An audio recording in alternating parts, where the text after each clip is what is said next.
Hello, friends.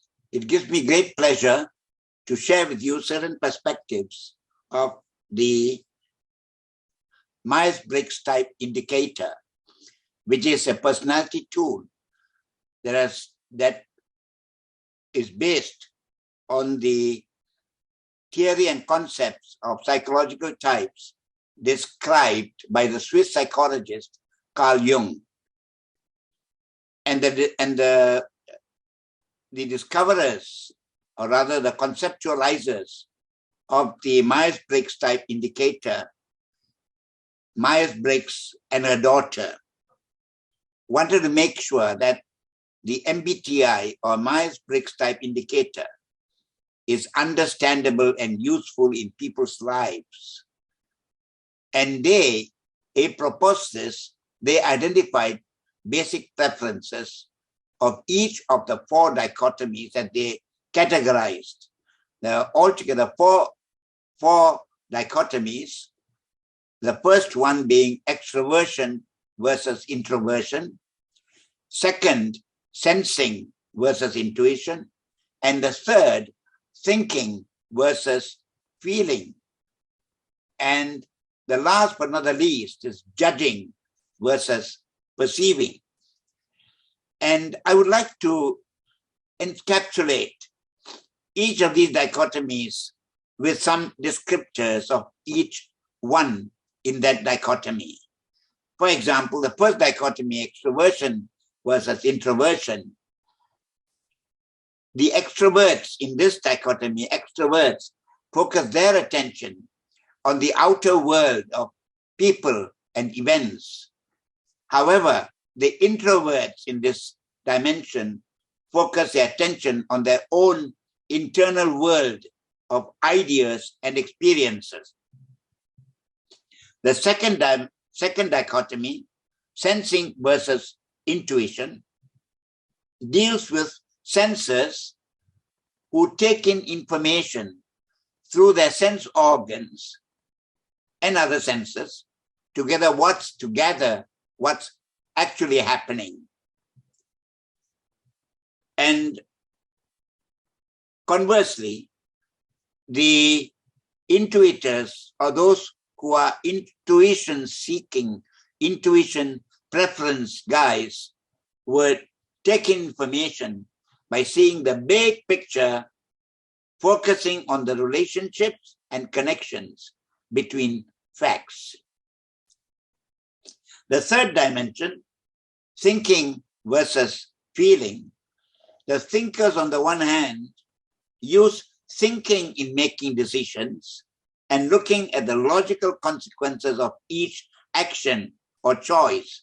However, the feelers in this dimension use feeling in making decisions and consider what's important to them and to other people.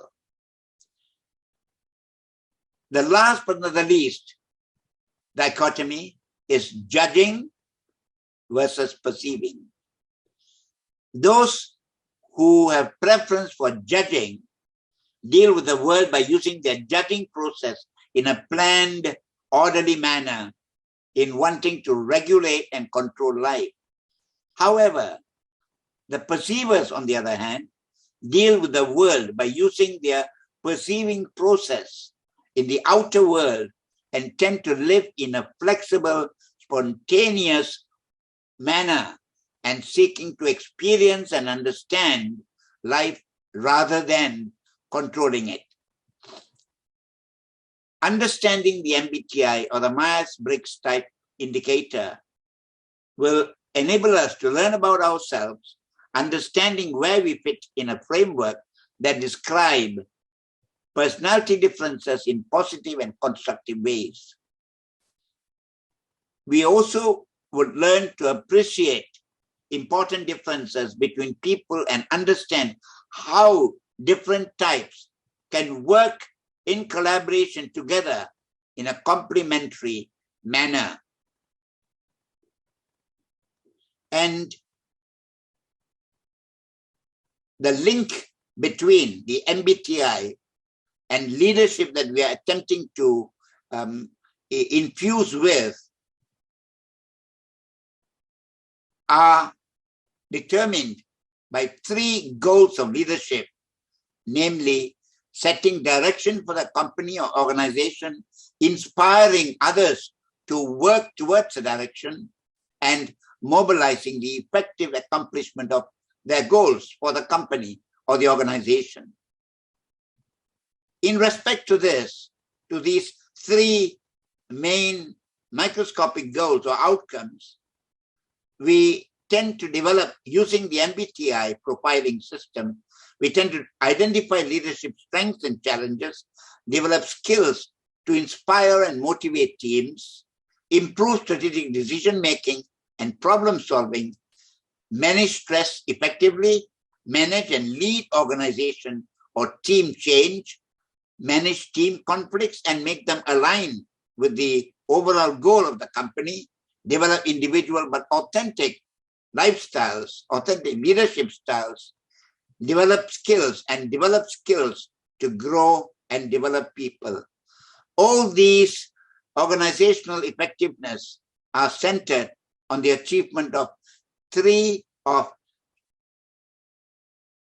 7 critical dimensions or critical competencies for effective, productive leaders. Number 1, it's empathy. Empathy is putting ourselves in the shoes of others.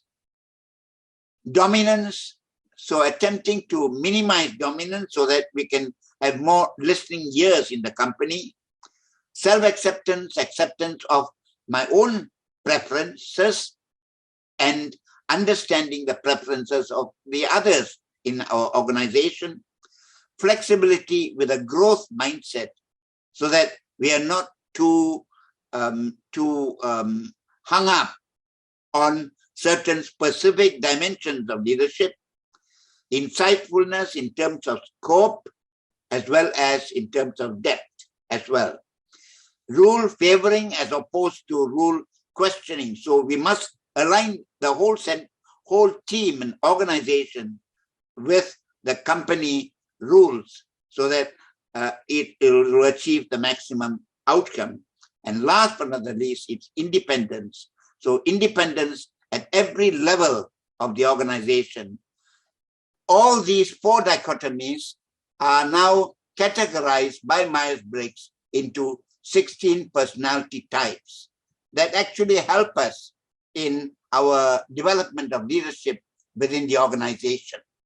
So therefore, what we find is it actually helps organizations by way of applying the identified strengths, resources, and weaknesses within a team or organization, improve overall communication between the people in the organization, identify action plan to improve team organization effectiveness, align the teams and reduce noise distractions, and of course, last but not the least, resolve, prevent, and reduce conflict because of greater understanding of preferences.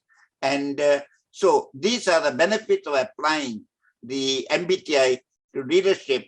And through this process, we can actually identify leadership strengths and challenges, develop skills to inspire and motivate teams, improve strategic decision-making and problem-solving, manage stress effectively, manage and lead organization or team change, manage team conflicts, develop individual leadership perspectives, develop skills to grow and develop people, and take on the role of coach mentor. And last but not the least, I think it's important for us to stress that we will be able to achieve the critical milestones in competencies for effective, productive leaders by the following attributes that we can gain remarkably well through applying the Myers-Briggs type indicator instrument. One is empathy. We'll be able to develop dominance styles, self-acceptance. We accept ourselves for what we are. Flexibility, being flexible in terms of leadership and understanding the needs and requirements of the individuals that make up the team. Insightfulness, rule favoring, as opposed to rule questioning. So a leader that is trained in the MBTI is able to achieve this. And last but not the least, independence in leadership, so that together everyone achieves great milestones and success within the organization.